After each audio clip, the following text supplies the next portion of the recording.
Before Jet Li became a global martial arts icon, before Hollywood, before the polished heroes born to defense showed him raw, angry, and deeply political.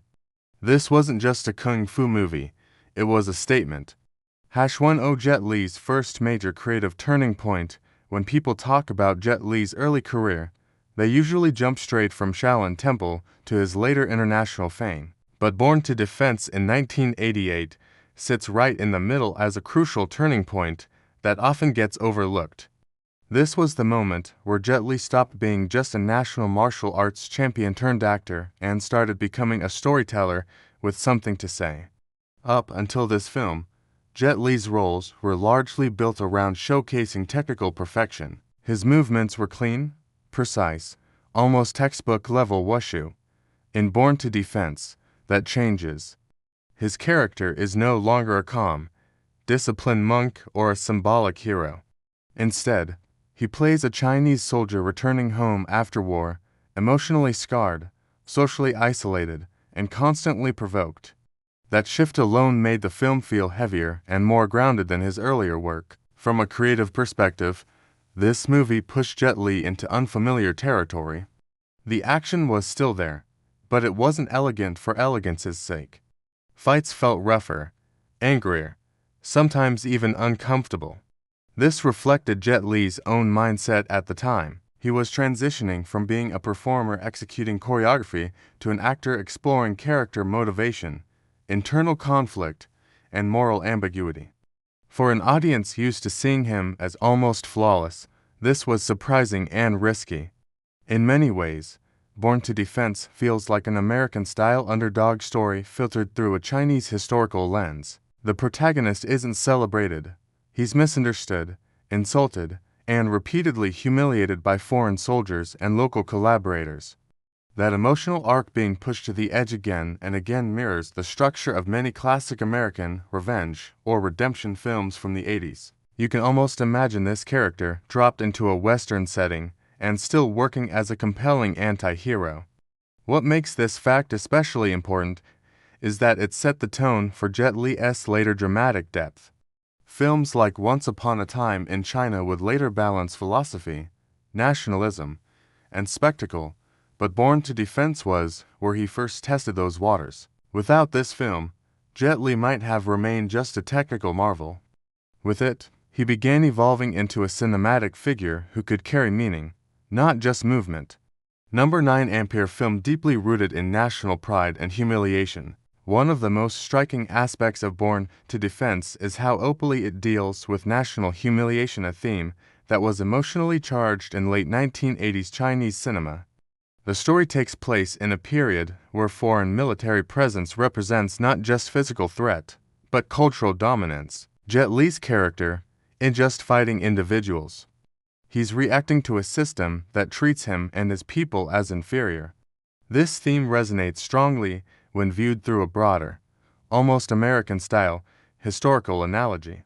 Think of post-war veterans returning home, expecting respect, only to find themselves discarded or mocked. That emotional betrayal is universal. The film taps into that feeling by showing how the protagonist's military service earns him no dignity, only suspicion and hostility. Every insult from foreign soldiers lands harder because it reflects something larger than personal conflict. What makes the movie bold is how direct it is.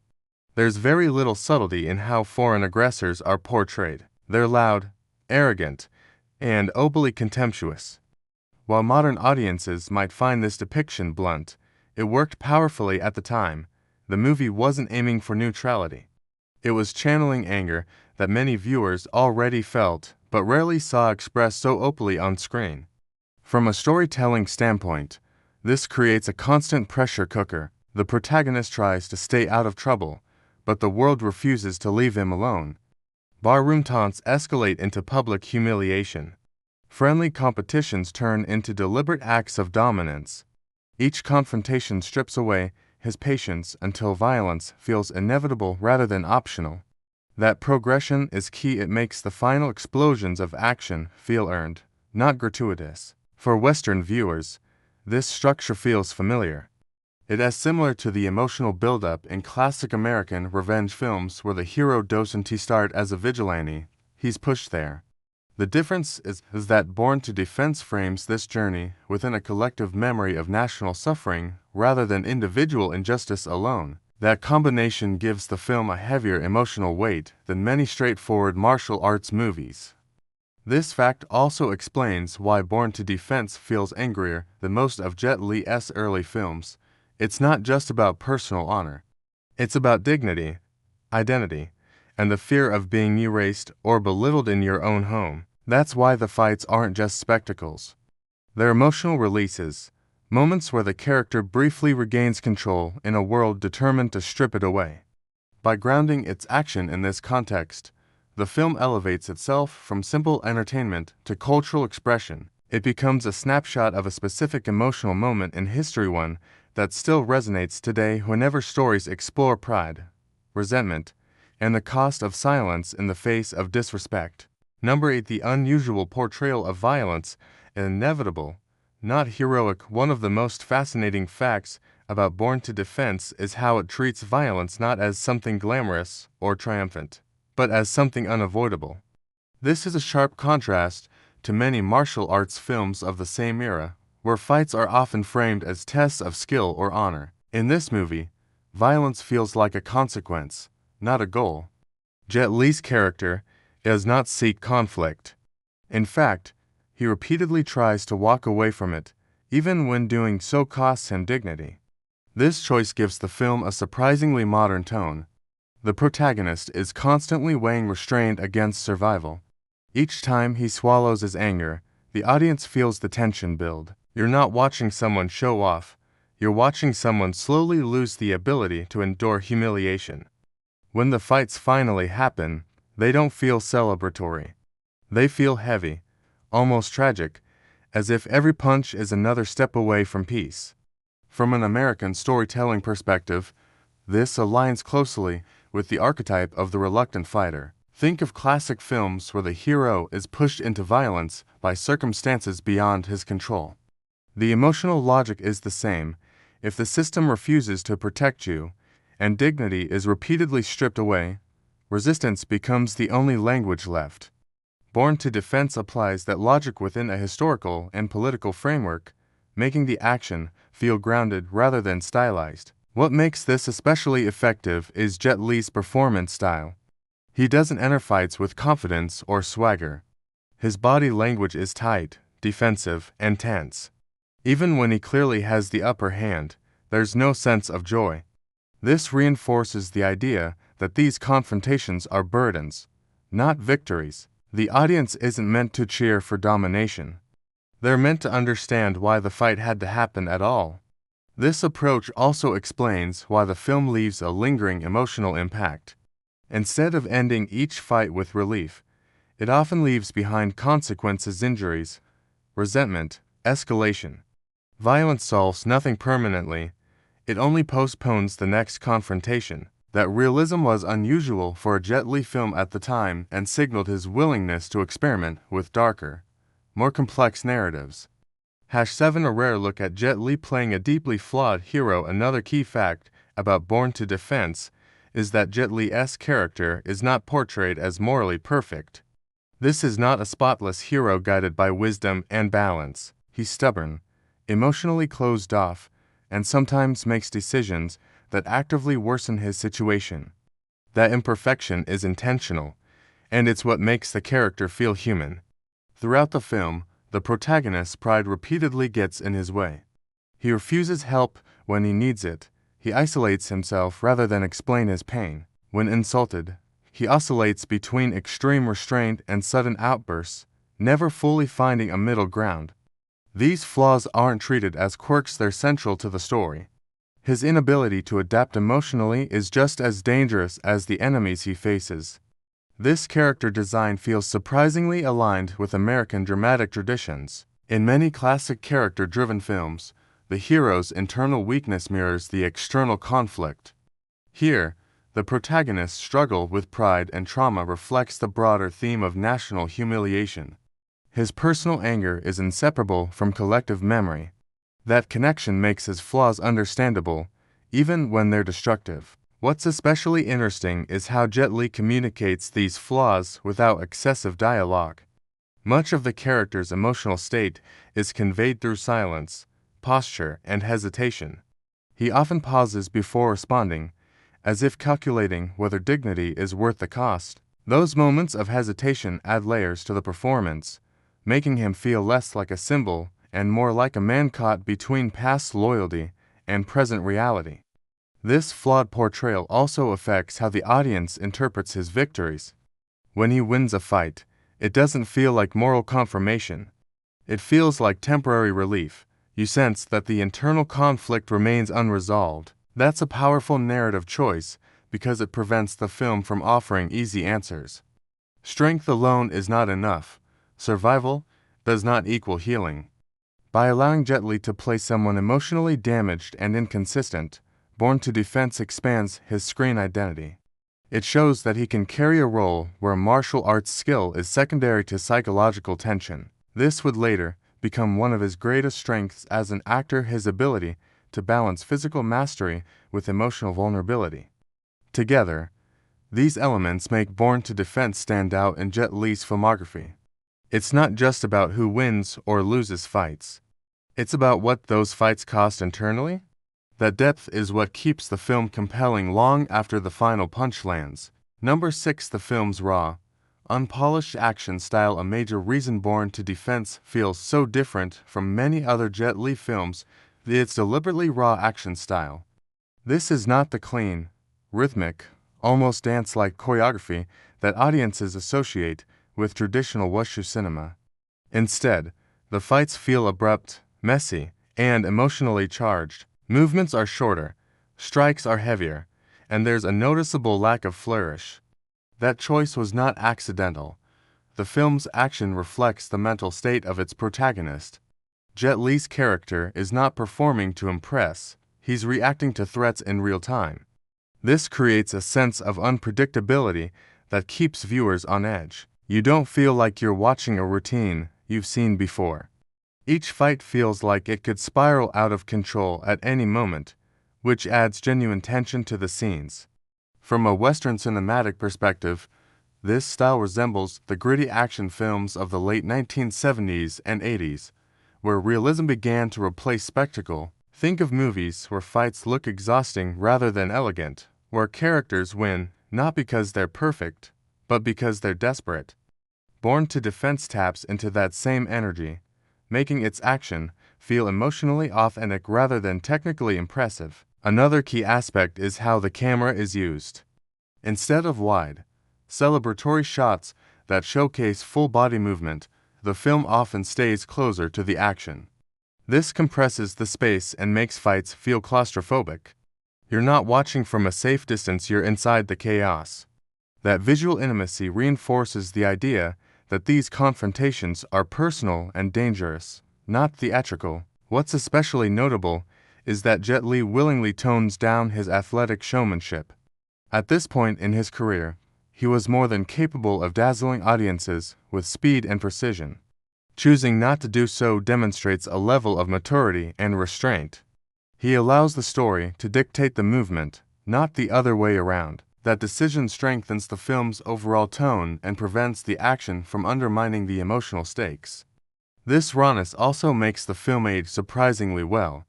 While some stylized choreography can feel dated, emotionally grounded action remains effective. Viewers today can still feel the tension, the anger, and the desperation behind each fight. That's a testament to the film's commitment to realism over spectacle. 5. The role of humiliation as a narrative engine. Humiliation is not just a recurring theme in Born to Defense, it's the engine that drives the entire story forward. Almost every major confrontation begins not with violence, but with an act of disrespect.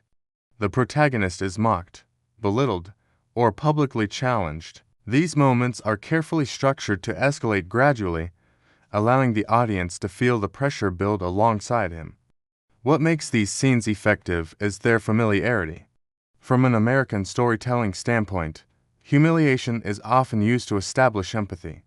We understand instinctively how it feels to be talked down to, especially in public. The film exploits that shared emotional experience, making each insult feel personal even to viewers far removed from the historical context. The protagonist's responses to humiliation define his character. He doesn't immediately lash out, he absorbs the insults, sometimes to a painful degree. This restraint creates anticipation. You can sense that something is going to break, it's only a matter of when. When violence finally erupts, it feels like the release of pressure that has been building for far too long.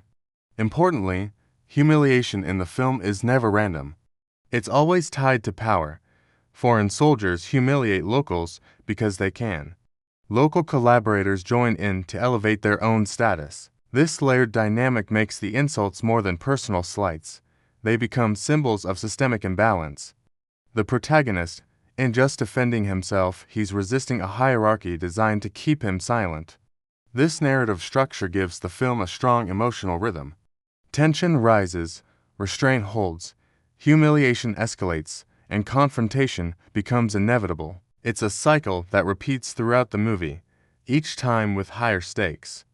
That repetition doesn't feel redundant because each incident chips away at the protagonist's composure in a slightly different way. By using humiliation as its primary catalyst, Born to Defense ensures that every fight carries emotional weight. The audience doesn't just see physical conflict. They understand the psychological journey leading up to it.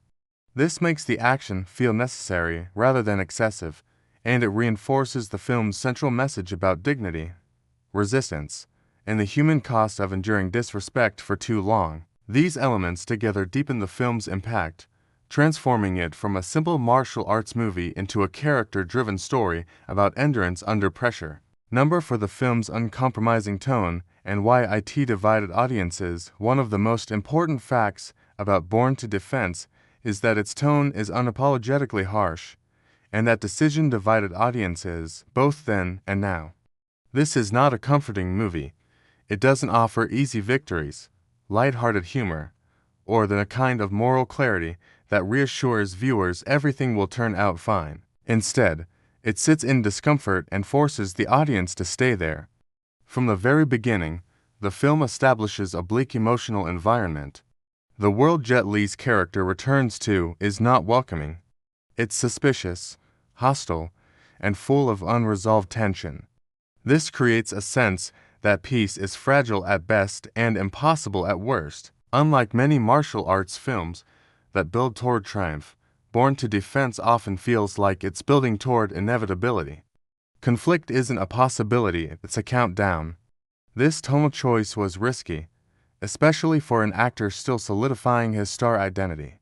Many viewers expected Jet Li to represent purity, discipline, and heroic balance. Instead, they were given a character who is constantly cornered, emotionally volatile, and rarely rewarded for doing the right thing. For some audiences, especially those looking for escapism, this felt uncomfortable or even frustrating. From an American cinematic lens, this reaction makes sense. Films that refuse catharsis often struggle with mainstream appeal. Stories where the hero doesn't win in a clean, emotionally satisfying way tend to polarize viewers. But for those willing to engage with the discomfort, Born to Defense offers something deeper. It asks whether dignity is worth defending if the cost is endless conflict, and whether silence is ever truly neutral. What's especially compelling is that the film never softens its message to win approval. Even moments that could have been played as inspirational are instead undercut by consequences. Victories bring retaliation. Standing up for oneself invites greater scrutiny. The message is clear. Resistance has a price, and that price doesn't disappear just because you're skilled or brave. This uncompromising tone also explains why the film feels more politically charged than many of Jet Li's other works. It doesn't just show injustice, it refuses to resolve it neatly. The audience is left sitting with unresolved anger and moral tension, which mirrors the protagonist's own internal state. That emotional alignment between viewer and character is intentional and powerful. Ultimately, This fact helps explain why Born to Defense has grown in appreciation over time. What once felt too heavy now feels honest. Modern audiences, accustomed to morally complex narratives, often find the film's refusal to comfort refreshing. It stands as an example of how martial arts cinema can function as social commentary without sacrificing intensity. #3 Jet Li's performance, a study in restraint and explosion. Another crucial fact about Born to Defense is how carefully Jet Li balances restraint and explosion in his performance. This is not a role driven by constant emotional expression. In fact, much of the character's power comes from what he doesn't say and what he refuses to show until he can anymore. For long stretches of the film, Jet Li's character is emotionally closed.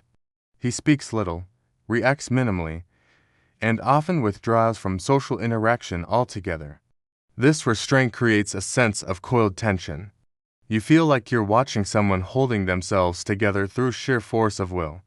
That tension becomes the emotional backbone of the film. What makes this performance impressive is how clearly the audience can track the character's internal breaking point. Each insult, each provocation, each act of humiliation adds weight. Jet Li doesn't signal this through dramatic monologues or exaggerated gestures. He communicates it through small changes, longer pauses, tighter posture, sharper eye contact. These details make the eventual explosions of violence feel inevitable rather than sudden.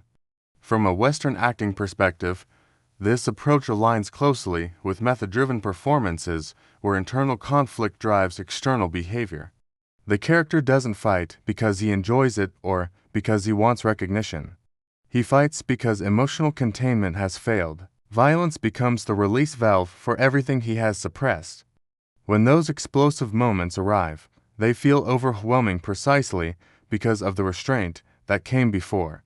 Jet Li's movements become faster, more aggressive, and less controlled. The contrast is striking. You're not watching a martial artist demonstrate technique, you're watching a man unload months of anger in minutes. That emotional authenticity is what gives these scenes their impact. Importantly, the film never frames these explosions as triumphs. They're portrayed as consequences. After each violent outburst, the character doesn't appear relieved or empowered. Instead, he seems further isolated, as if each fight pushes him deeper into a corner. This reinforces the tragic dimension of the performance. Strength does not free him, it traps him. This layered portrayal shows a side of Jet Li that would later become one of his defining qualities. He proves here that he can carry a role through emotional tension, not just physical ability. Born to Defense demonstrates that his screen presence is rooted as much in silence it is in motion, and that balance elevates the film beyond standard genre expectations. Together, these elements cement the movie's reputation as one of Jet Li's most psychologically demanding roles, one that relies on patience, control, and the devastating impact of losing both. To the ending's refusal to offer easy closure. One of the most quietly powerful facts about Born to Defense is how its ending refuses to provide neat emotional closure. Unlike many martial arts films where the final fight resolves everything on a restored, enemies defeated, balance achieved, this film deliberately avoids that comfort. When the dust settles, the audience is not left with relief, but with reflection. By the time the story reaches its final act, Jet Li's character has already paid a heavy price. He has fought back, he has defended himself, he has proven his strength, and yet, none of that truly fixes the world around him. The power structures that enabled humiliation still exist, the social tensions remain unresolved. Victory, if it can even be called that, feels temporary and fragile. From an American storytelling perspective, this is a bold choice. Many classic Hollywood films rely on catharsis, the idea that the audience should leave feeling emotionally clean. Born to Defense does the opposite. It leaves emotional residue. You're meant to walk away asking whether violence actually achieved anything beyond momentary justice. That lingering discomfort is intentional. What makes the ending especially effective is its consistency with the film's core themes. From the beginning, The story establishes that dignity is costly and that resistance invites escalation. To suddenly wrap things up with optimism would feel dishonest.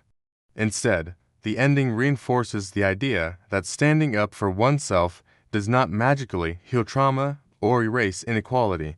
It simply marks a refusal to be erased. Jet Li's performance in these final moments is restrained and somber. There's no celebratory posture, no victorious expression. His character appears weary rather than triumphant. That exhaustion communicates more than any speech could. It tells the audience that survival and victory are not the same thing, and that some battles change you permanently, even when you win them. This refusal of easy closure is one of the main reasons the film stays with viewers long after it ends. It doesn't allow the audience to disengage emotionally. Instead, it quietly asks difficult questions about pride, resistance, and the limits of strength. In doing so, Born to Defend separates itself from genre expectations and earns its reputation as one of Jet Li's more mature and challenging works. Number 1.